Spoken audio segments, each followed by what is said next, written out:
Hola, ¿cómo están, queridos amigos y colegas? Es un placer compartir esta conferencia con ustedes. Mi nombre es Homas Sadet. Lo que vamos a hacer el día de hoy es enfocarnos en el aumento de cresta alveolar mediante abordajes quirúrgicos. Les voy a mostrar hacer algunos protocolos clínicos, materiales y evaluación del riesgo individual del paciente.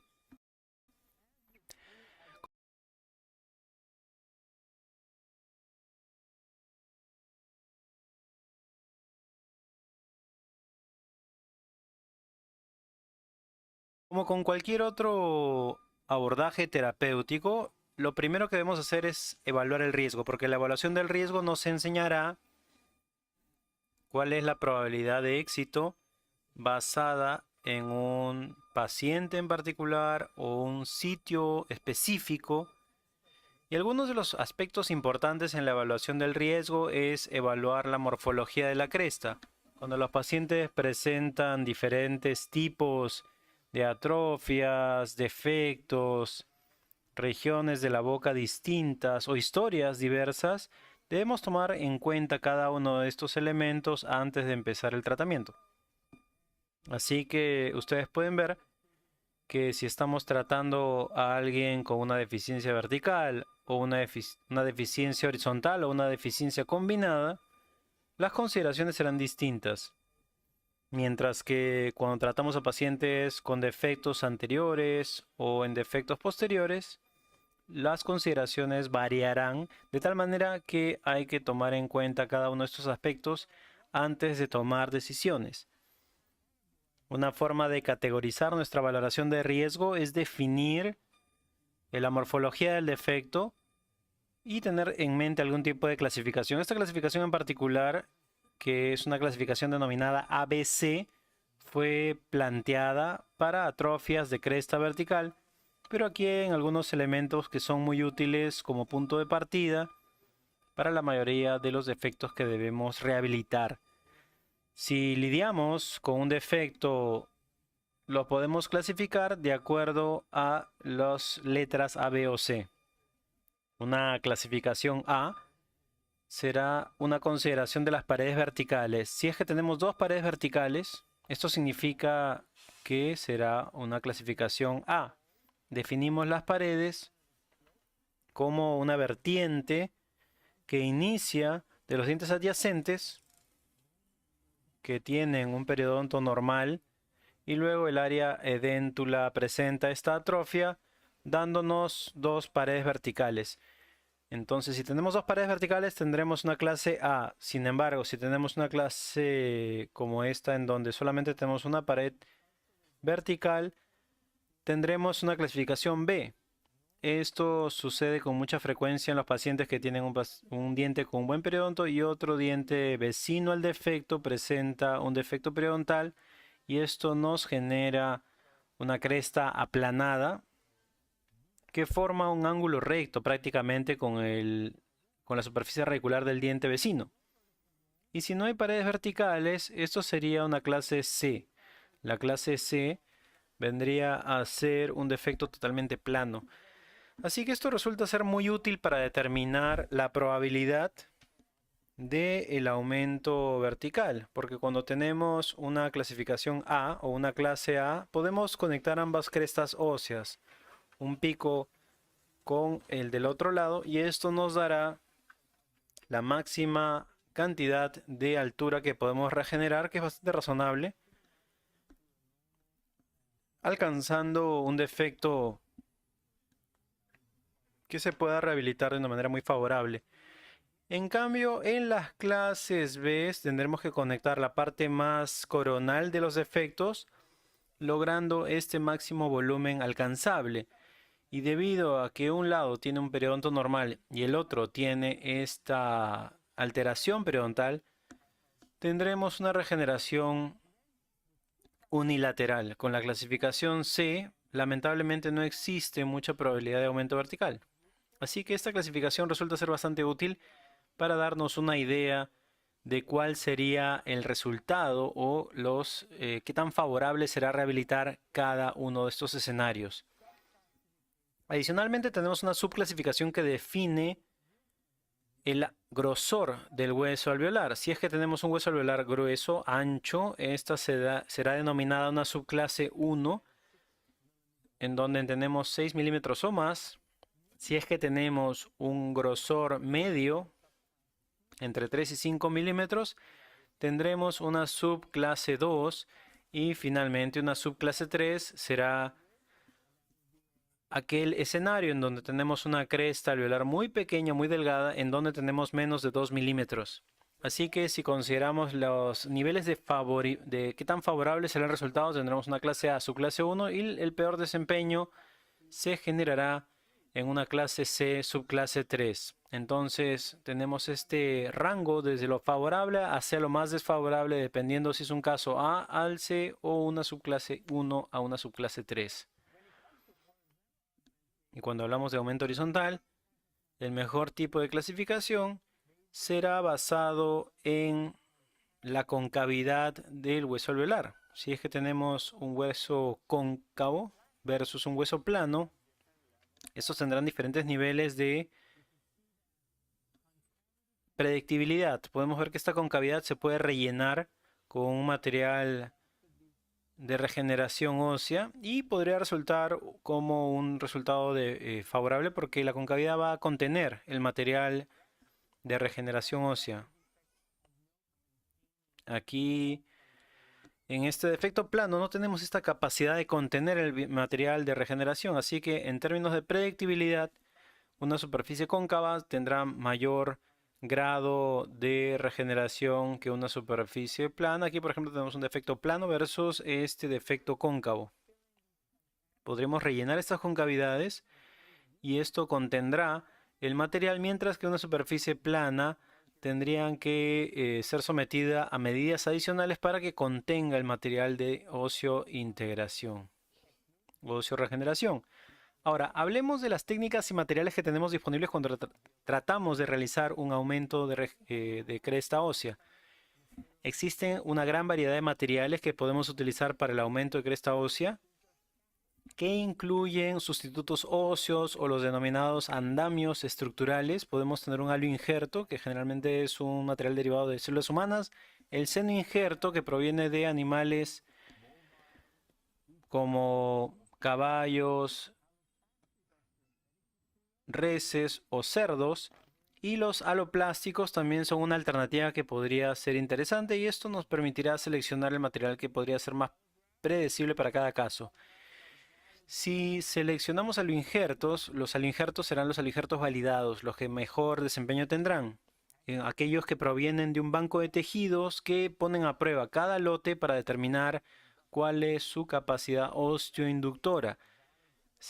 Tendremos entonces que seleccionar un halo injerto validado. Si utilizamos un seno injerto, debemos considerar cuál es la temperatura de sinterización, porque una de las formas en las que se elimina la materia orgánica está basada en el calentamiento, esto que se denomina sinterización, y típicamente las temperaturas en un rango de 300 a 600 grados serán un buen rango para sinterización.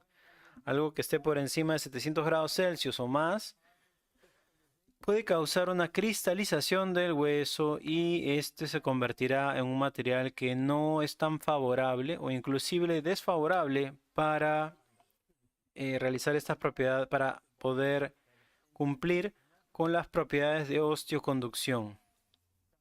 Así que al seleccionar un material debemos estar seguros de que no supere los 600 grados Celsius. Podemos utilizar materiales como el TCP, HSP o combinaciones para saber cuál es la porosidad. Debemos seleccionar uno que tenga buena porosidad. Usualmente una combinación de TCP y HN funcionan bastante bien. Y cuando hablamos de hueso autólogo, podemos recolectar hueso autólogo utilizando un piezoeléctrico para seleccionar un bloque del propio paciente o crear hueso particulado a través de la trituración de ese bloque, o se puede utilizar un raspador o inclusive estos colectores de hueso redondos que permitan recolectar este material y que luego se pueda particular.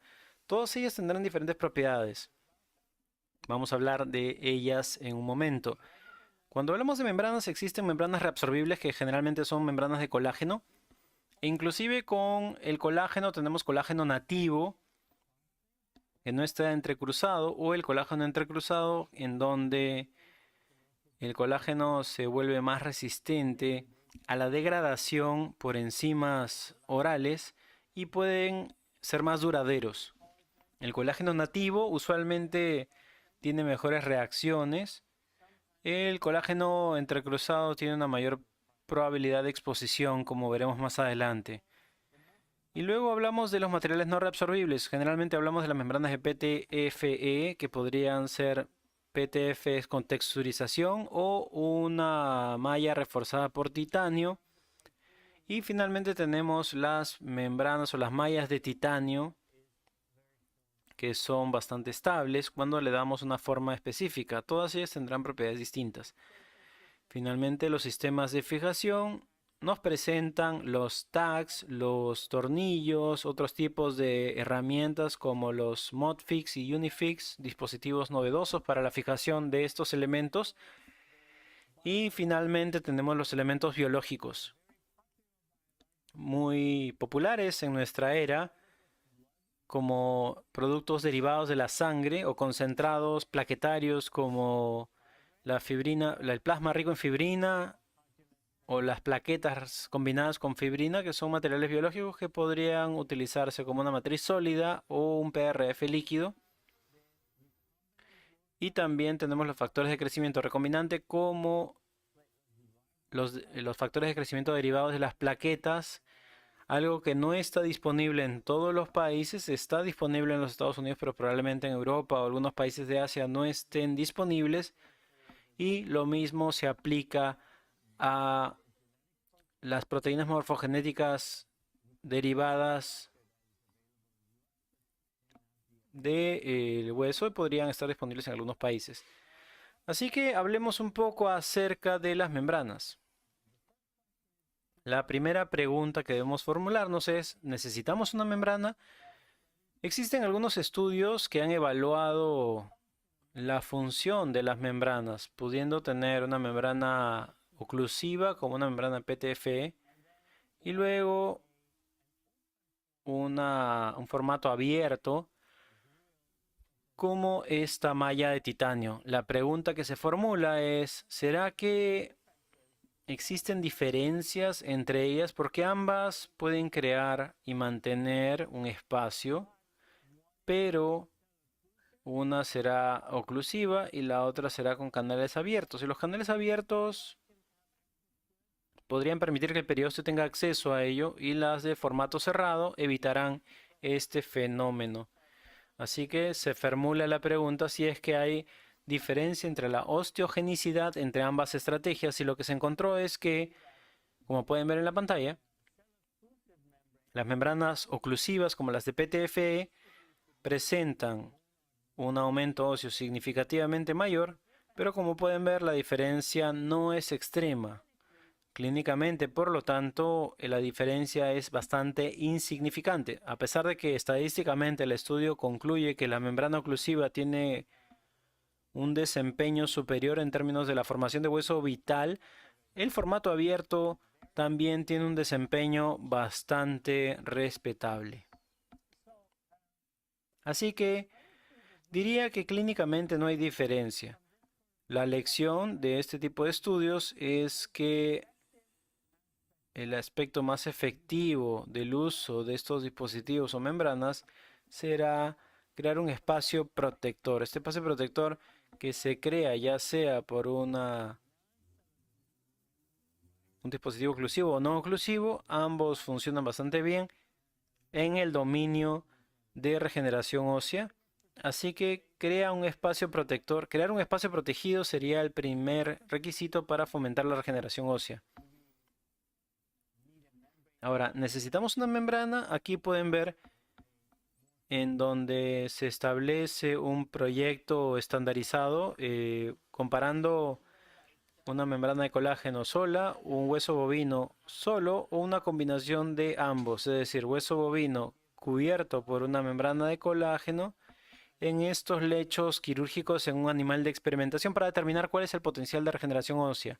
Y lo que podemos ver aquí es que si solamente se coloca una membrana de colágeno, obtenemos una excelente regeneración ósea. La calidad del hueso fue la mejor porque no hay sustitutos óseos inmersos, de tal manera que el porcentaje de hueso vital fue el más alto, pero el volumen fue menor que en el caso de membrana de colágeno sin hueso bovino. Ahora, si se utiliza hueso bovino por sí mismo, el volumen que se ganó fue bastante favorable. Sin embargo, el problema fue que parte de sus gránulos superficiales fueron granos de fibrina o tejido blando encapsulado que se ha introducido, y la mejor combinación sucede cuando utilizamos hueso bovino conjuntamente con una membrana de colágeno, porque en esos casos tenemos lo mejor de ambos mundos, un buen manejo o mantenimiento del volumen, así como una buena calidad de hueso que se va generando por la protección que se produce a raíz de la colocación de la membrana. Este estudio concluyó algo similar. Hueso mineral combinado con una membrana de colágeno obtuvo el mejor resultado luego de 8 y 16 semanas. Entonces, la combinación de sustitutos óseos con una membrana de colágeno será la mejor combinación. La significancia de la membrana es muy importante porque tenemos diferentes estructuras que funcionan diferente. Por lo tanto, es importante evaluar los estudios que se han hecho en esta área para saber cuál sería el tipo más favorable de membrana. Y este estudio se compara una membrana de PTFA reforzada por titanio, comparándola con una malla de titanio que fue cubierta con una membrana de colágeno para determinar cuáles serían las diferencias en el resultado. Y lo que encontraron fue que cuando hablamos de una membrana de titanio de PTFE, teníamos un 75% de complicaciones, que mientras que si utilizamos una membrana de titanio seguida de una membrana de colágeno encima, el 36% de las complicaciones podrían ser reportadas. Ahora, mi pregunta sería, ¿qué preferirían utilizar ustedes en su práctica clínica? ¿Preferirían utilizar una estrategia que les presente 45% de complicaciones o 36% de complicaciones? Yo diría que en mi experiencia, a mí no me gustaría utilizar ninguna, porque ambas presentan una tasa de complicación bastante inaceptable. Inclusive, a pesar de que se pueden obtener excelentes resultados de regeneración, la tasa de complicaciones desde mi perspectiva es demasiado alta para convertirlas en una herramienta útil en la práctica clínica. Para mí, entonces, yo les diría gracias, pero no gracias a estas dos estrategias o materiales. Ahora, cuando hablamos acerca de complicaciones y analizamos los estudios que reportan las complicaciones y han documentado qué complicación se ha presentado en cada caso, los estudios que se han hecho en esta revisión sistemática, 4 de ellos dicen sin complicaciones, luego 17 estudios, pero la complicación más común que fue experimentada fue el tema de la exposición de la membrana y el injerto. Esta sería la complicación número 1 que encontramos en las cirugías de regeneración ósea guiada, y el rango podría estar entre 5 a 54%. Así que lo que yo quiero hacer es analizar estos estudios y decir, bueno, ¿cuáles son aquellos individuos, qué están haciendo aquellas personas que tienen un 5% de complicaciones, y tratar de evitar lo que están haciendo aquellos que logran una tasa de complicaciones de 54%, porque esto es inaceptable. La tasa de infección postoperatoria es bastante baja, así que eso no debería preocuparnos. Así que cuando analizamos diferentes membranas para saber cuál tendrá la mayor cantidad de tasa de exposición, podemos ver que la membrana de PTFE que ha sido incluida en el estudio, ya sea reforzada o no reforzada con titanio, presenta un rango de 37% de tasa de exposición. Para mí eso es muy alto. Cuando analizamos las membranas sintéticas,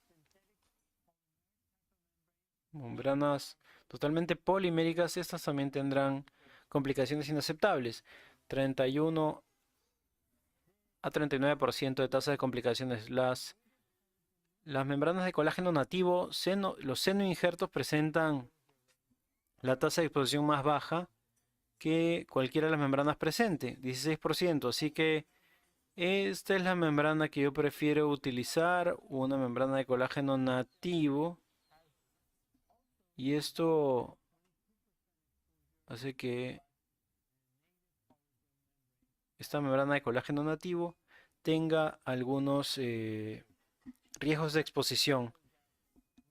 Ahora, el tema es que cuando utilizamos una membrana no reabsorbible, tal como la de PTFE, en donde en aquellos casos que tengamos exposición, esta suele crecer, crecer y crecer con el tiempo. Mientras que si tenemos una exposición con la membrana de colágeno, usualmente es autolimitante. Esa porción de la membrana expuesta se reabsorbe y el tejido se montará sobre él y básicamente no tendríamos que hacer nada para resolver esa incidencia. Es por ello que digo que en mi protocolo personal yo prefiero utilizar una membrana de colágeno y cuando sea posible una membrana de colágeno no intercruzada, nativa. Ahora, hablemos de los protocolos. ¿Qué podemos decir sobre el diseño del colgajo? Esto por supuesto será diferente para diferentes partes de la boca. Hablemos primero sobre la mandíbula posterior, porque la mandíbula posterior en pacientes edéntulos podría ser el motivo de consulta más frecuente entre nuestros pacientes, porque la mandíbula posterior, cuando tenemos atrofias, usualmente es una atrofia vertical y generalmente no tenemos muchas alternativas de hacer más que una regeneración ósea guiada. En casos de atrofias leves, podríamos utilizar implantes cortos, pero en la mayoría de las instancias necesitamos un aumento vertical. Así que hablemos de lo que sucede en casos como este, en donde tenemos una clasificación B como uno de los tipos más comunes de atrofias que podemos encontrar en el sector posterior. Así que cuando se extraen los dientes mandibulares posteriores, generalmente encontramos este tipo de atrofias. Así que, con mucha frecuencia, en la mandíbula posterior tenemos una mucosa queratinizada muy limitada. Es una mucosa queratinizada muy pequeña, muy delgada, y algunos colegas prefieren hacer algún tipo de aumento de tejidos blandos antes de proceder para incrementar el tejido queratinizado antes de la regeneración ósea. Y cualquier tipo de manipulación que hagamos, cualquier tipo de cirugía que hagamos, podría conllevar la formación de una cicatriz. Así que lo que queremos hacer es minimizar el número de procedimientos que estemos llevando a cabo para minimizar la formación de cicatrices, porque esto lo volverá mucho más desafiante a la hora de manejar el colgajo. Aquí podemos ver que no hay prácticamente mucosa queratinizada, así que la pregunta es, ¿qué vamos a hacer aquí? Básicamente empezaremos con una incisión vertical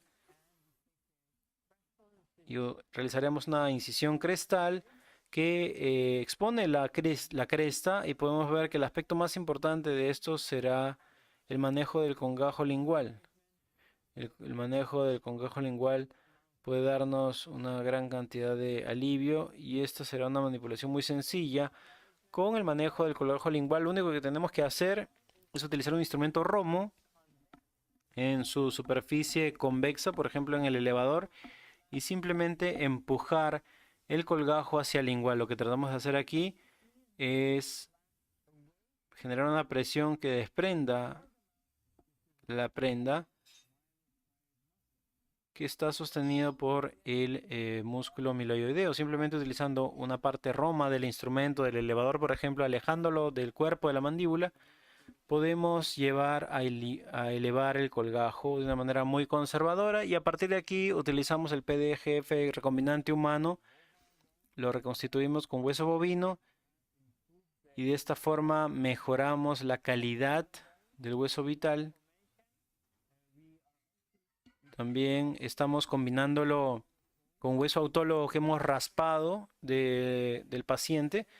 Lo mezclamos y aplicamos un poco de PRF líquido dentro de esta matriz para crear esta masa ósea que será nuestro material de regeneración ósea. Luego colocamos un par de tornillos de fijación que nos ayuden con el aumento vertical. Esto los vamos a colocar verticalmente y debemos ser cuidadosos que la cabeza del tornillo no supere la altura del margen periodontal del diente adyacente.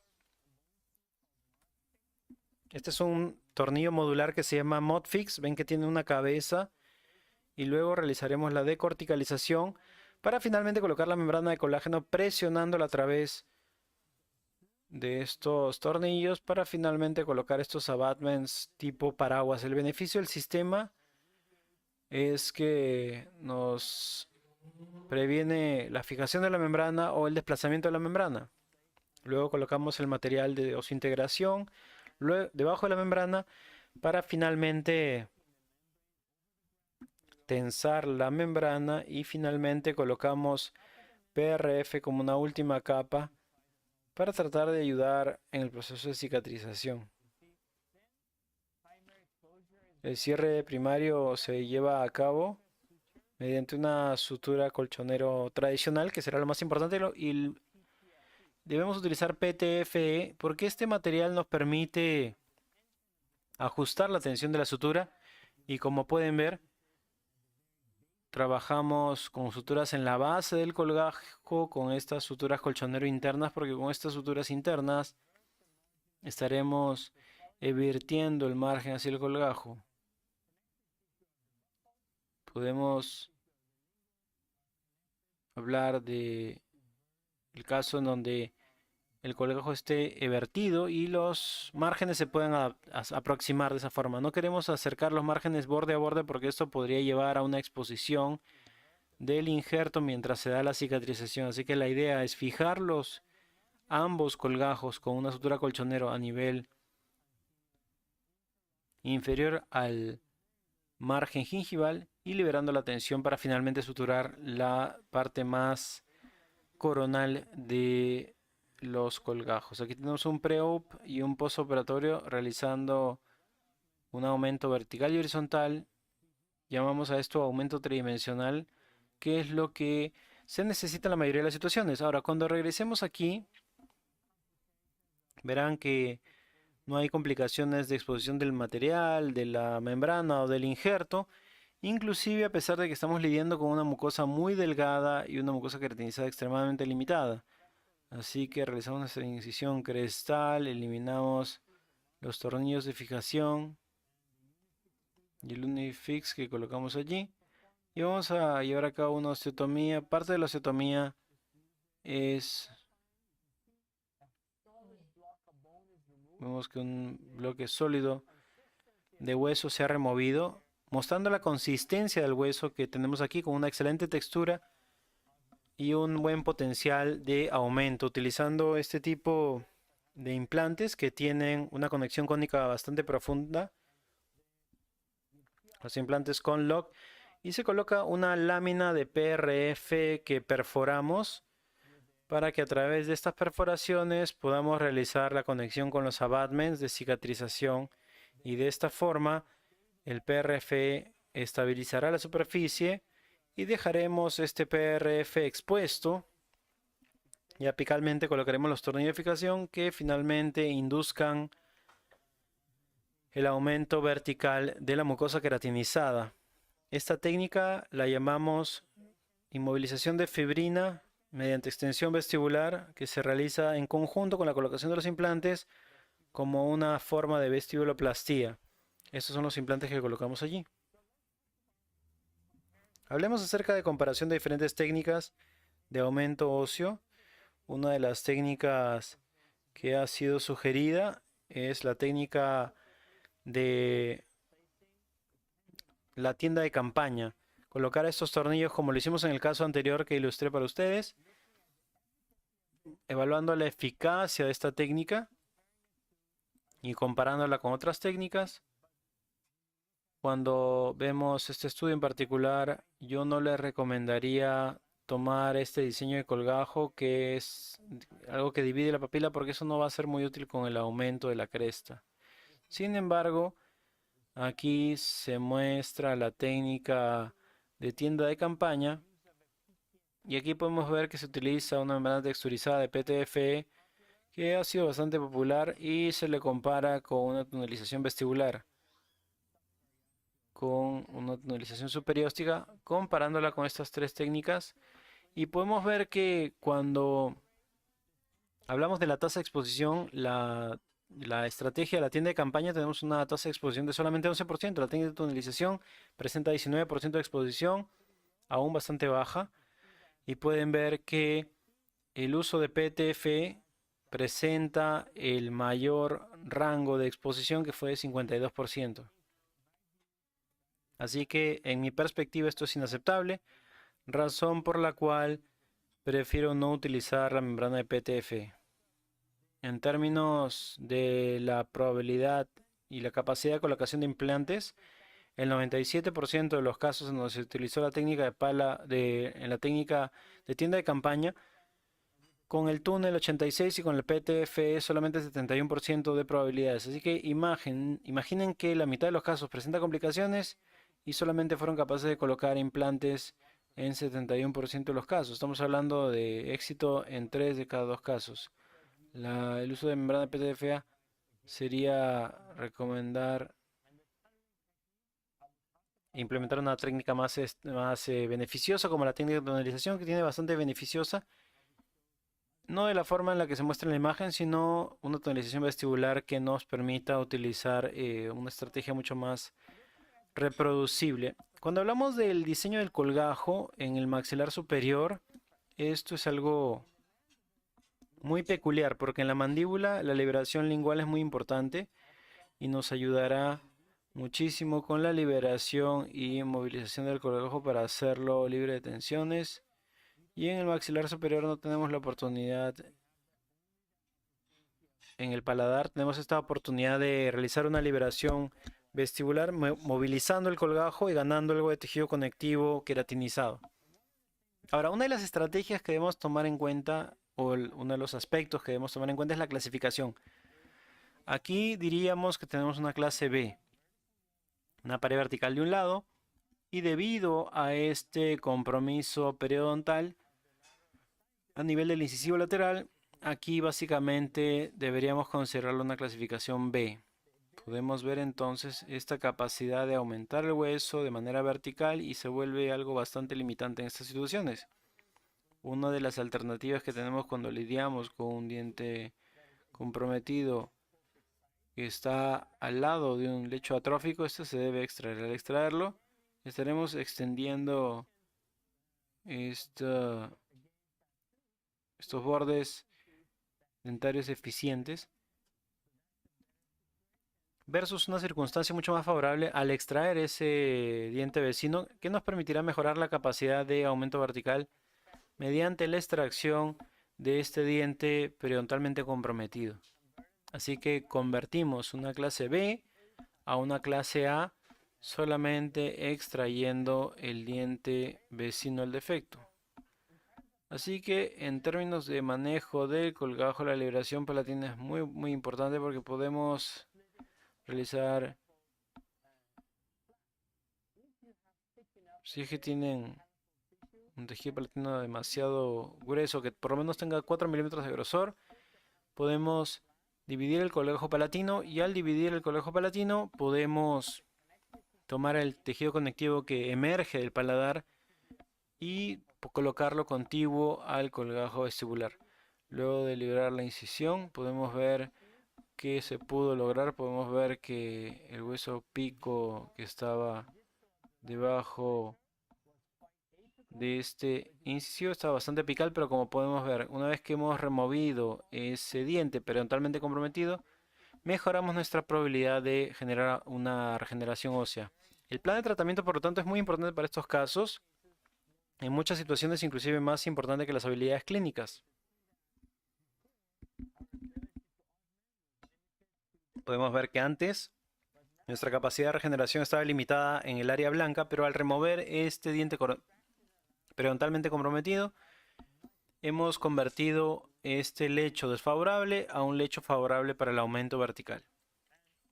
Como lo ven en verde, en este caso utilizamos la técnica de la tienda de campaña colocamos estos tornillos de sujeción, ya que se va a colocar algún punto palatino para que el aspecto palatino se pueda manejar horizontalmente y vestibularmente, y luego colocar algunos tornillos también en la vertical sobre la cresta para regenerar también este sentido. Estaremos realizando la incisión liberadora en la superficie vestibular para movilizar el colgajo vestibular. Es muy importante que tengamos un colgajo vestibular móvil, de tal manera que no genere tensión durante la sutura. La incisión perióstica es muy importante en ciertos casos. En ciertos casos en donde exista tejido cicatrizal y tengamos un periósteo con estructura queloide o muy cicatrizal, esta puede ser muy superficial, no tenemos que ir tan profundo porque esto podría comprometer el suministro sanguíneo. Y luego movilizaremos el colgajo para poder evaluar cuál será el potencial de cobertura primaria sin demasiada tensión sobre el mismo colgajo. Y podemos ver que utilizamos esa sutura colchonero como habíamos mencionado anteriormente. Podemos ver que colocamos las suturas aquí, colocando la membrana de colágeno hacia la membrana de colágeno hacia el paladar. Realizamos nuestro aumento colocando una combinación de seno injerto de hueso bovino con algo de hueso autólogo que se ha raspado de la zona a operar. Vamos a fijar la membrana para estabilizarla en la superficie vestibular y luego podemos ver que la sutura interna moviliza el colgajo para llevarlo más coronalmente. Así que es una estrategia muy importante para colocar esa sutura colchonero interna que nos permita reposicionar el colgajo vestibular de esta forma. Aquí les quiero mostrar la cantidad de la extensión del colgajo que hemos logrado mediante esa técnica de disección parcial. Al hacer esto, estamos extendiendo nuestro colgajo vestibular en este nivel porque el tejido conectivo que proviene de la superficie palatina puede permitirnos extender el colgajo vestibular. Así que esto incluso se puede dejar parcialmente expuesto porque resulta que vemos este nivel de extensión del colgajo vestibular mediante esta disección parcial. Y en este caso teníamos una liberación suficiente que nos permitía llevar ese tejido conectivo desde el margen del colgajo vestibular hacia donde partió, de tal manera que tenemos dos capas de tejidos blandos que nos prevengan la exposición. Así que es importante también considerar una provisionalización con un material que no se soporte sobre la mucosa, dándole espacio al tejido blando que produzca el proceso inflamatorio y que no se genere presión. Y una de las estrategias para colocar los implantes es cuando tenemos este diente natural, al lado de este es un póntico, el primer implante que vamos a colocar, lo hemos llevado un diente más hacia atrás. De esta forma es más fácil manejar la papila cuando tengamos un póntico para esta restauración.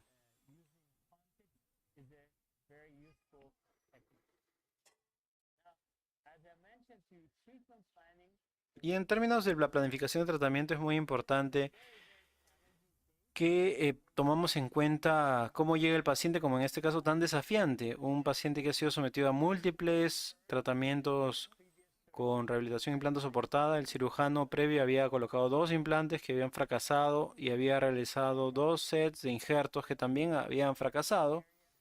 Así que esta zona había sido extremadamente manipulada. Cuando llega un paciente con múltiples cirugías, sabremos que hay un periósteo muy perjudicado. Por lo tanto, el manejo del colgajo se volverá muy desafiante. Este paciente también tiene una pérdida de inserción periodontal en este incisivo central y del lado izquierdo, y también una pérdida de inserción periodontal en el canino del lado derecho y pueden ver que hay una gran recesión tanto en el canino como en el incisivo central vecino al defecto. La recesión y la pérdida de inserción de estos dientes realmente limitan la probabilidad de aumento que se podría lograr en esta zona. Podría solamente limitarse a donde están los picos más coronales del hueso. Como pueden ver, estamos lidiando con una clasificación tipo B. Este tipo de casos en donde tenemos una ausencia de central y lateral posiblemente sea uno de los casos más desafiantes porque realmente es muy difícil imitar el lado contralateral que está periodontalmente sano con este lado, porque cualquier cosa que hagamos en este lado no podremos lograr el mismo nivel de tejido blando. Así que tenemos que tener algo de creatividad en el plan de tratamiento. Una de las herramientas que tenemos disponibles es una extrusión ortodóntica. La extrusión ortodóntica es la única forma de llevar este nivel de inserción periodontal del diente adyacente más coronal. Así que una extrusión ortodóntica podría ser una alternativa. Aún así, sigue siendo desafiante manejar esta zona edéntula porque inclusive si tuviéramos éxito en la regeneración, cuando coloquemos nuestro implante, tendremos una papila ausente entre estos dos implantes. Otra estrategia que podemos manejar es la transposición dentaria, es decir, trasladar el canino mediante ortodoncia desde su posición original hacia la ubicación del incisivo lateral, porque lo que haremos con esto es que mientras movemos el canino ortodónticamente, esto dejará a su paso un hueso totalmente maduro que nos ahorrará la regeneración ósea en este sector. Entonces convertimos un defecto de dos dientes en un defecto de un solo diente en esta zona y lo que va a determinar la papila en el implante que coloquemos será la inserción periodontal del diente adyacente. Y si somos exitosos con el tratamiento de extrusión ortodóntica, tendremos una papila bastante favorable en ambos dientes. Y esto nos presentará una alternativa mucho más manejable. Entonces manejamos la extrusión ortodóntica conjuntamente con la traslación del canino hacia la posición del incisivo lateral. Podemos ver que realizamos este tipo de extrusión del canino y del incisivo central. Podemos ver que el pico óseo se ha colocado más coronal en relación al canino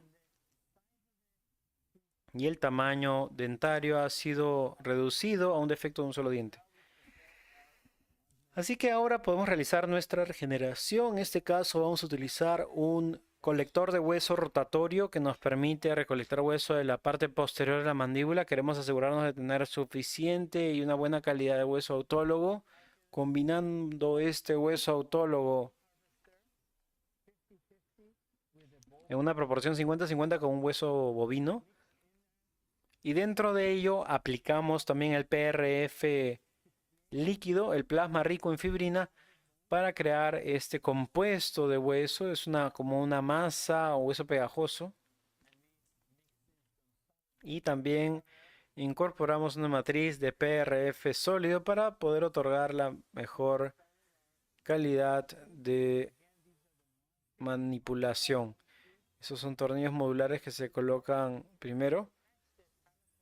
Vamos a insertar las membranas de colágeno de manera paulatina hacia el tornillo que se colocó a través del paladar y finalmente colocamos la combinación del hueso bovino inorgánico combinado con el hueso autólogo propio del paciente como un injerto compuesto, colocando una membrana de colágeno, fijándola con estos abatments que colocamos sobre algunos tornillos.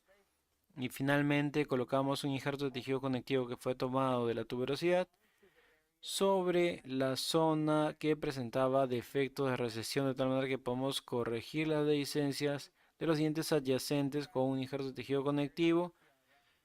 Y colocamos PRF encima de todo esto, logrando una cobertura primaria para poder proteger nuestro material de óseo regeneración. Así que pasamos de un caso extremadamente deficiente como este a un caso en donde se ha logrado exitosamente un aumento vertical y posiblemente no haya necesidad de aumentar el área del canino porque este diente fue trasladado a la posición de un lateral y el defecto unitario que fue dejado sobre la mesa se pudo manejar mediante un aumento vertical, mejorando la posición de la papila mediante una extrusión ortodóntica combinada con un injerto de tejido conectivo que fue colocado ahí. Así que ahora el procedimiento ortodóntico ya completó, ya se finalizó y ahora seremos capaces de restaurar el caso con un manejo de esta forma. Un implante unitario en el canino, un incisivo lateral que es el canino que se transpuso a esta ubicación y el incisivo central será un implante unitario que se colocó en esta zona luego de mejorar el tejido duro, mejorando el perfil de emergencia mediante un manejo de tejidos blandos con la papila bien posicionada. Así que fuimos capaces de lograr una proporción normal de los dientes y la combinación del plan de tratamiento y la ejecución del mismo plan para estos pacientes en particular. Pueden ver que tenemos implantes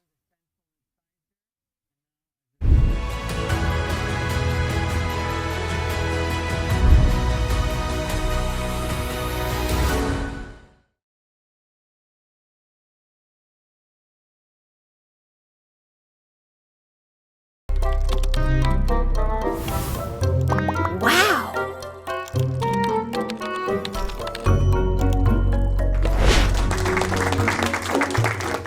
Gracias.